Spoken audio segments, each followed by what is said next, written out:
Hi, everyone. Welcome to this edition of Addington News. Darren, off the back of a good race meeting last week. And of course, we now go on a stretch, I think it's about 9 weeks in a row of two meetings every week, be it Friday, Sunday, or in a couple of occasions being Thursdays. But last week was terrific. We had some new people on course, and it was a pretty good reason why.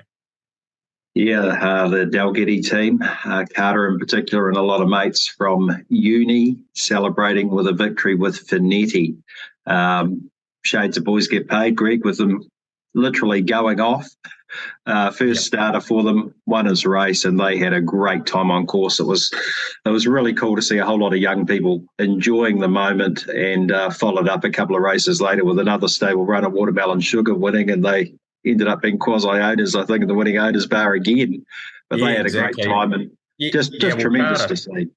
Carter won 3 in a row, Evangelist as well. So I'm picking the multis might have run through those 3 from his mates too. But bringing some new people to the track to get a win first up. So a good training effort by Cran and Chrissy as well. And if you give them a great experience like that, Darren, there's every chance they'll go again. And I think by the look on some of their faces, that's exactly what they'll be doing.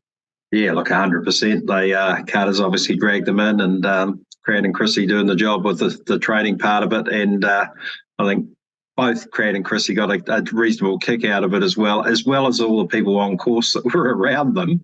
I think Benny Hill got wrapped up watching his horse up there in the moment, Lawrence Hanrahan. So, look, great stuff. And another good night on course, and a huge upset with Salvo, Greg, winning at 104.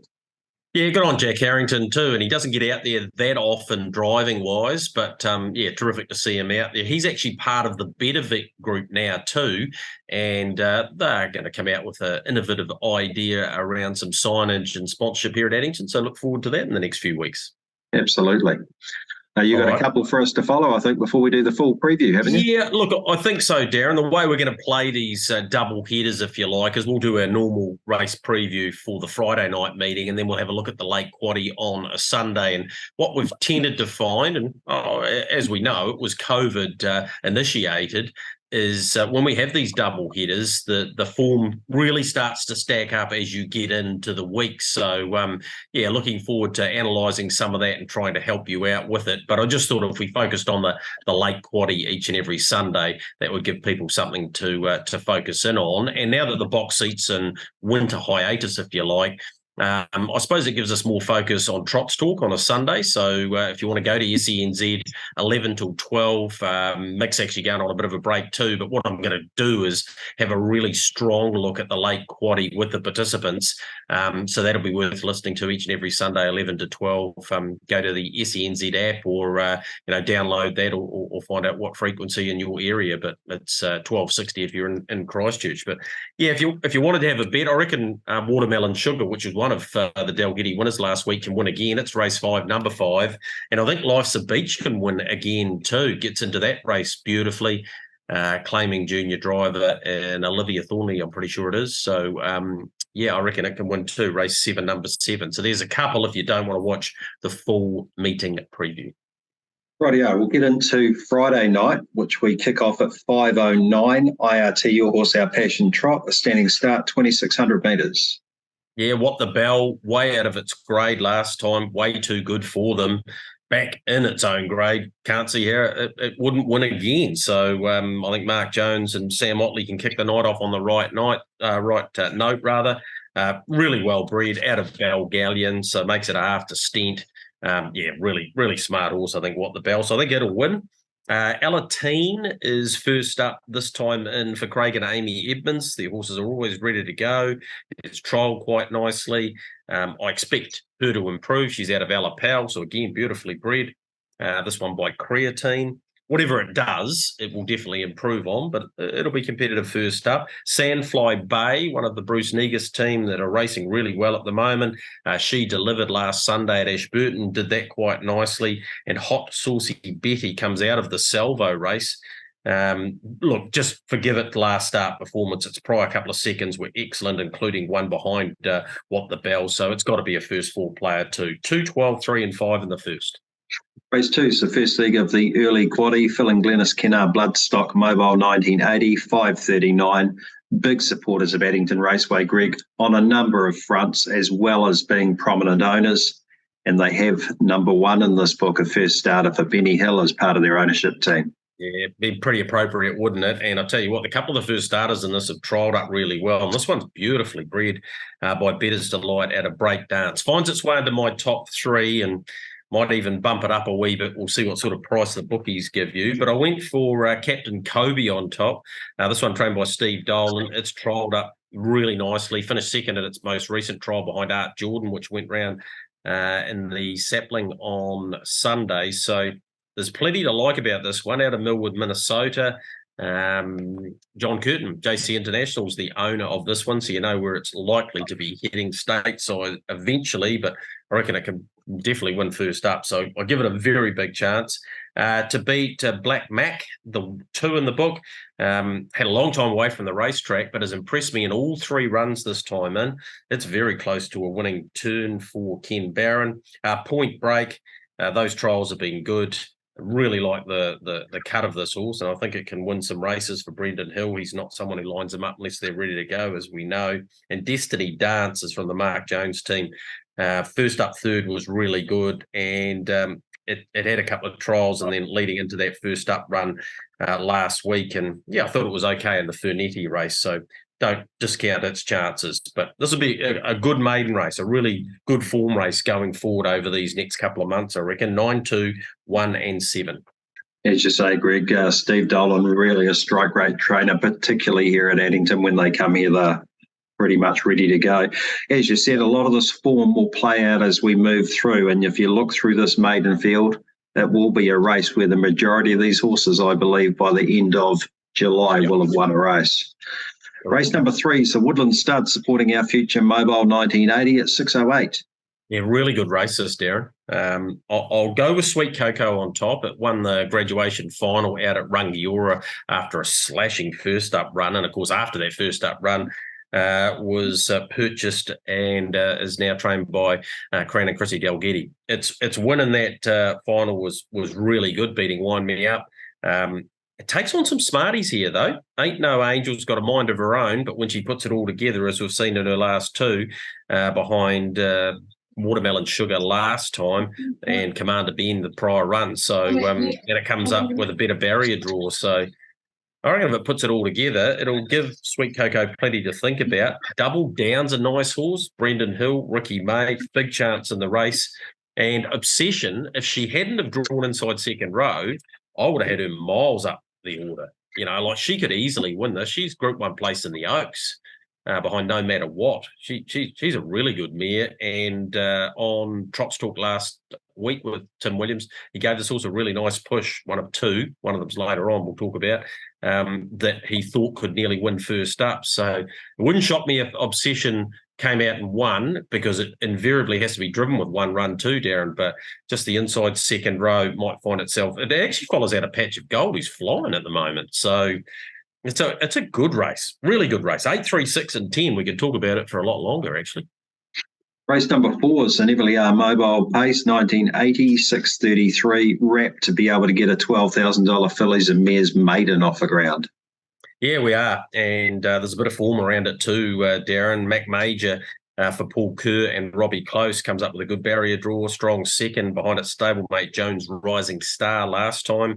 So it's been freshened up a little bit from that, about a 3-week break. And yeah, wouldn't need to lift much off that performance to go pretty close in this. Treacherous Miss from the strong Regan Todd barn comes up with barrier 5. It's trialled really nicely. It's raced part owned by the Hutchisons, who've been a big supporter of Addington Raceway for a long time. I reckon it'll race really well, so give it a good chance off its trials anyway. Amazing Me is racing well for the Duns. Johnny takes the drive.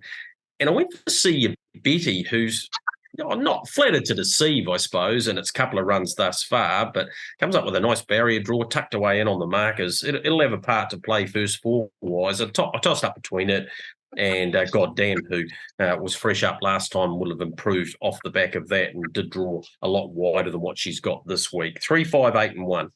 I see in race number 5 there, Maxi Skelton, part of that ownership of Treacherous Miss.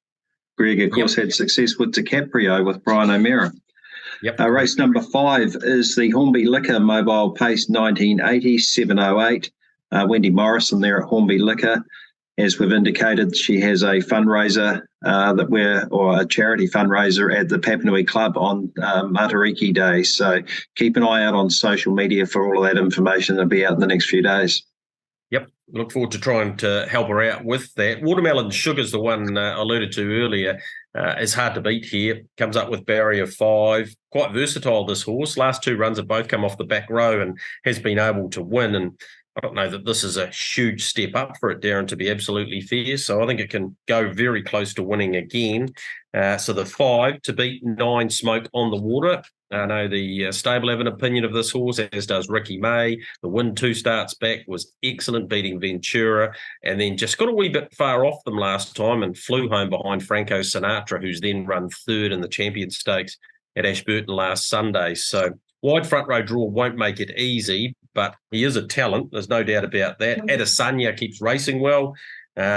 Takes on some decent types here, including Ted's Legacy, who's in a fresh condition, and Kingsdown Atom, who's the winner of Sevens, another one I think's got a first 4 part to play. But in form at the moment, Watermelon Sugar, I'm happy to go again, 5, 9, 7 and 2.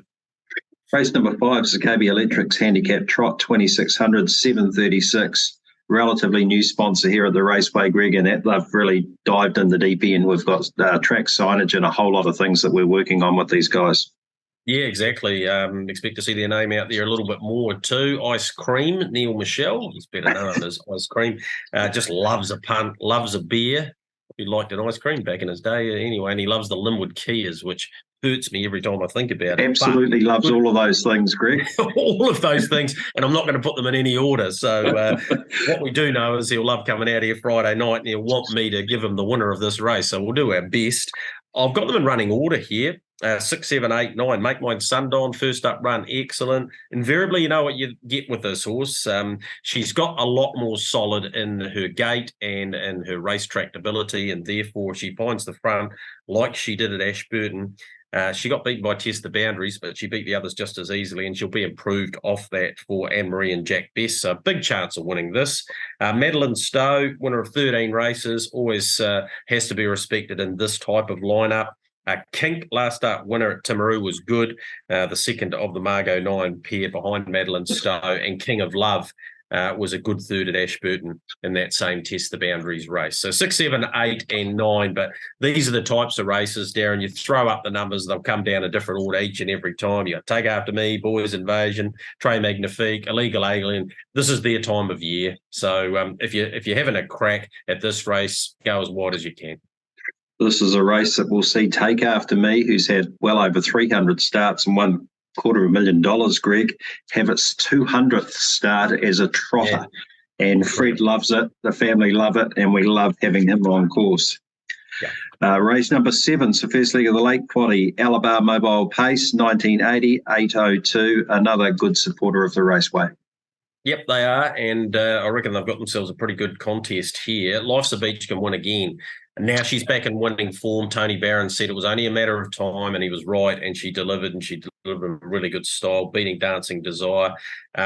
She can win again. It's a good race for her. Olivia Thornley is claiming her using her junior driver claim, and I think that could be the difference here. So go for Life's a Beach on top of Sweet Belle. As we know, Sweet Belle, trained by Jared O'Reilly, who's had his hip operation. Actually spoke to him yesterday, and he's on the mend. It'll be a good couple of months for him, maybe even 2.5 months. But Sarah's in charge, and she's working for Whites in the morning and then doing this girl in the afternoon. So no pressure, Sarah, but she's racing really well, Sweet Belle. So don't discount her winning chances here. Casino Actions first up. This campaign's trialled nicely, though. Really like the way it went behind Deny Everything, who was heavily back fresh up last week. And Mossdale Ben, who has Devon Bantil, again, claiming junior driver. Excellent win last time, beating Beach Ball. Just not too sure how the race is going to pan out. He can win it, Mossdale Ben, but just not sure where he's going to be in the run. 7, 6, 4 and 8. And Warlock finally gets a draw, Greg, but in a difficult field, but that will make it interesting. He's charged home, as he invariably does, Darren. Yep. Race number 8 is the Livermore Handicap Trot, 2,600 metres, 8:30. Livermore sponsors of a couple of our biggest Group 1 trots, Greg.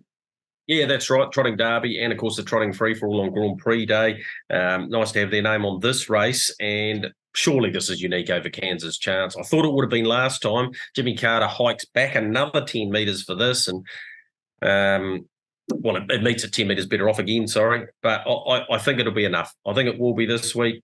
He can win. Trained by the Duns, Johnny doing the steering. It might just have the advantage over Jimmy Carter this time, but gee, he's racing well. He's been a problematic horse, I suppose, for both trainer and punter over the years, but man, Jimmy Carter's hit some form now. So he's won 12 races. He's a big hope again. Miss Alyssa, she's a marvel. She's won 11. She's a big chance. And TK Megastar, although not well placed in this race, is really developing into quite a nice horse. Another one by Royal Aspirations. 5, 10, 9 and 1 for me. Race number 9, the Pebble Beach Passing Lane Mobile Pace 1980, 8:58, Greg. Yeah, standing between Alabar and Neville, so you'll hear this name a bit more because it's associated with the passing lane now. Very good horse. Expect him to do very well in the breeding barn. Go to either Alabar or Neville, and you'll find out more details around him. Sophia Bromick, I went for on top here, racing well. John Dunn for Mark Smolenski. She's a mare that was second here last time. In behind Lizzie Richter. This is nowhere stronger, I don't think, and therefore hard to beat. Sophia Bromick, no good thing. This is the trickiest league of the last Quaddie, no doubt about that at all. You're the One was second to Victor Bravo last time. That was a good run here. Another performance like that, and it would be in this. Gemma Thornley for Gavin Smith. Fast Ace gets off the gate good enough to utilise Barrier 1. It's got some sort of hope. Eastwood Dreams drawn directly behind it, and Stella Arden flatters to deceive at times. Wide front row draw won't make it easy, but can definitely have a part to play too. I just left it out of the 4, but it wouldn't shock me if it was in it. 12, 7, 1 and 10. Mark Smolenski's health been a wee bit indifferent, Greg, so it'll be a good tonic for him and wife Carolyn Smolenski, of course, one of our race meeting stewards on course. Race number 10 is the Midwinter at Addington on sale now. Mobile Pace 1980, 9:26, addington.co.nz for your midwinter dining packages, which are on sale now. Yeah, well, we might as well advertise those, Darren, because ladies' night's gone. And we've got Plumbers Night next week, and everything's taken care of there. So, we're on to the next thing, if you like. And we're on to a good thing in the last year, Beach Flyby. One of Sire Stakes Heat on debut, beating horses like Sevi at Alexandra Park. Wasn't quite ready for it all. He's ready now. Go and have a look at his last trial. Gee, he trialled up nicely. Hit the line strongly behind Ted's Legacy, who is fresh up earlier in the night. I think he's pretty smart, this guy, Darren. I think he'll win the last. So I'll go for him as the standout bet of the night. Dance with the Boss was excellent first up. Matt Purvis, John Dunn. Helium gets a barrier draw. Blair Orange will utilise that, I'm sure, for Ken Barron. And Tempo Warrior had been racing on the speed, had a second row draw, as it did at its previous start, to deal with. And, stormed home. So I reckon it's got a good chance, Tempo Warrior, of filling a top 4 spot. But yeah, I think Beach Flyby wouldn't shock me if he was punching around in the Derby at the end of the year, Darren, because I think he's that sort of talent, and therefore he should be taking care of business in the last. 8, 7, 2 and 11 on the 10-race program, the first of the double headers. Yeah, so we're going to get into the late Quaddie preview with this. And as Greg said, Trots Talk on a Sunday, 11 till 12 on SEN. Have a look at all of that for all of that information as well. Greg, this is the first of our Trainer Sundays. This one's sponsored by Bob Butt Racing Stables, a wee bit unique with some of his race names, which he's got a bit of a kick out of. But we're rapt to have him on course. He's doing a great job as a young trainer. Really has stepped into the breach, and he's charging at Davey and Kath's records the way he's going. Yeah, and good luck to him too. He'd love to knock a few of those off. His dad's name's associated with the first. And if you're wondering what Davey Butt right now means, is because everything he wants to do right now. So that's where it comes from. But you're right, some of the other names. Obviously, the heavyweight hero, Kelly's Delight scenario, is Bob's already trained 2 Group 1 winners. So why wouldn't you name a race after those 2? But yeah, many of the staff and people that help him out have their name on races. So Bob will be there with most of his owners, all of his owners. owners who've been invited to the day. So they'll have a great day out. And TJ got to be gone by 10 handicap paces, the first leg of the Quaddie. I thought Burnley Blackbird could win fresh up. She's trialled nicely. She's trained by Regan Todd. She'll be fit. You got to consider that she was good enough to go round to the Oaks at her last start. So, I can see her going well here. She has had a stand, but this is fresh up, so hopefully she'll get it right. She did at the trials. Archie, which starts Friday night as well. Darren goes around. What's that? You go around and race number 5 on Friday. We'll be going around both times before it goes and has a wee spell. So take that into account when you're considering the Quaddie. So I put it in the first leg as well. Went 4 and 12, trying to keep it relatively light in the first leg. Second leg, I thought Magic Dash's run last time was good. Slow middle sectionals costed a winning chance. Salvo upset them in that. If this race is run a bit differently, and it should be because it's a junior drivers race, they go a bit harder. It'll take some beating. Sarah O'Reilly drives for Greg and Nina Hope to Rapa. You've got to have it on the ticket. And Carter Dalgetty drives Winberg Watch for Brendan Hill. I think it's another one you definitely want to have. I wanted to find Benny and the Jets, but we can't spend too much, Darren. So 6-3-9 in that second leg. Let's go to the third leg. I went with the 9 Major Happy on top. Philip Vermeulen, good horseman, smart filly. This can definitely win it. Sports Babe has a part to play in it too. Standing Start Manners are good. 10 metres back. I don't think that will keep Sports Babe out of it. She's talented enough, and he's a Jackalax, won 2 of 4 this time in. So 9, 11 and 6. And to the last, I only went with the 2 of them, 1 and 2. Mossdale Terry gets off the gate very quickly. Franco Cornell doesn't. I still reckon they'll settle in on the marker pegs, and generally on these Sundays, that's where you need to be. In fact, that's where you need to be in just about every harness race, because they should run a little bit in this. Kilauea is one that interests me slightly, fresh up, but I'll leave it out of the Quaddie this time. So 4-12, 6-3-9, 9-11, 6, 2 and the 1, $36 spend, Darren, for 100%. But basically, pick the eyes out of those numbers you want, add a few more in, take a percentage, sit back and enjoy your Sunday afternoon. That's the way you should play it each and every Sunday for the next couple of months. Spectators is the room that'll be open each Sunday. There'll be specials in there. I think it's the last of that Ultimate Burger situation, Greg, and I think we're going to be getting into a new special that'll run for a couple of months over the winter, which will be perfect on a Sunday, the special roast. So that'll be something that's available there. We're going to leave you with the excitement of Fernetti winning last Friday night. If you haven't had a look, have a look at Harness Racing Unhinged. Nigel did a story. He was actually sitting up in the grandstand behind them, so they must have had a fair idea they were going to go off. And they had a really good time. So let's have a look at this good horse on the way out. Good luck on Friday and Sunday, and we'll catch you next week. Then Edge of Reason, Fernetti awaiting the lane, gets it now. Franco Messi runs on, leader Creed. Fernetti the far side, powering through, struck the lead Fernetti from Creed and Edge of Reason. Then came Franco Messi. It's Fernetti in front of the 100. Creed trying to come again. Fernetti holding, and Fernetti won it. Fernetti wins on debut and beats Creed, Franco Messi, and Edge of Reason ran fourth.